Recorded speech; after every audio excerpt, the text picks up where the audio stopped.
Thanks for joining us on the Samsung stand, which is, as ever, huge. I'm joined by Chris. Welcome, Chris. Hey, Paul. How you doing? Amongst one of the many things here is something I've got particular interest in, which is e-paper. Okay. I think it's a really interesting market segment that's growing very quickly. What are Samsung's moves in that area? Because it's not something I associate you guys with in the past. Okay. Well, you might have seen it last year. If Okay. we previewed it in our kind of secret room for the first time. The prototype, the 32-inch.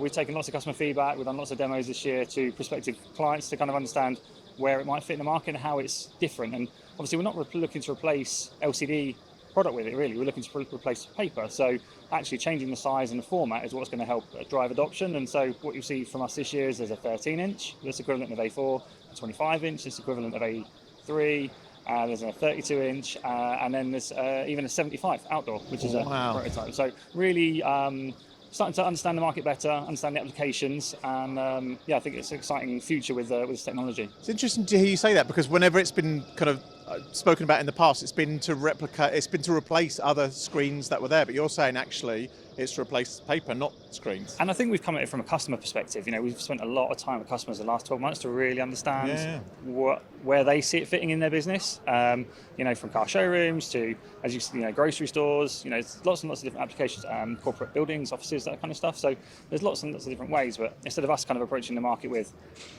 thinking we know exactly what it is they want, we spent, like I say, a lot of time hearing from customers directly, and that's really shaped the product development. Yeah. Another thing that's happened in the wider industry is a move from maybe companies to move from a very traditional kind of hardware model to more of a kind of software provider model. Yeah. How does Samsung fit into that? Because obviously we know your heritage is there's beautiful screens, right? But where does that kind of go? Yeah, and I think people have forgotten this.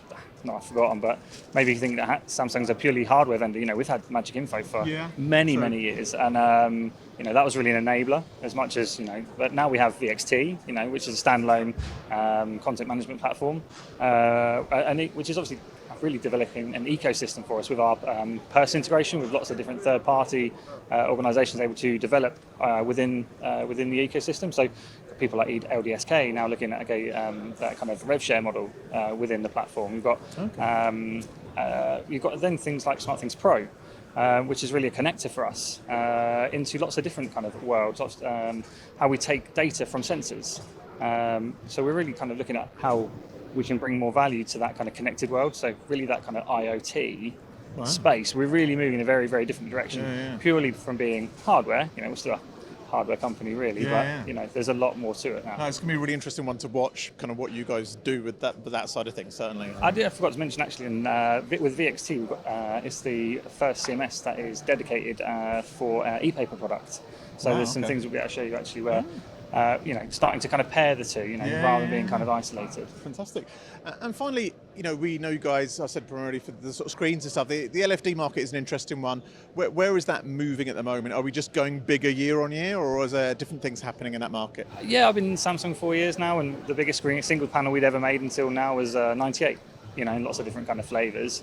But this year, we've launched a 105, 21.9. So we've got a front row option. Fantastic, okay. We delayed that from last year because we wanted to get it on a Tizen OS so that it kind of matched the rest of the ecosystem play. You know, that's really the strength of our organisation, our platform, is that, you know, so everything runs on the same OS. But then going again one step bigger, 115-inch. So 16.9, we're seeing. We've seen a lot of people moving away from LCD video wall the last few years to LED.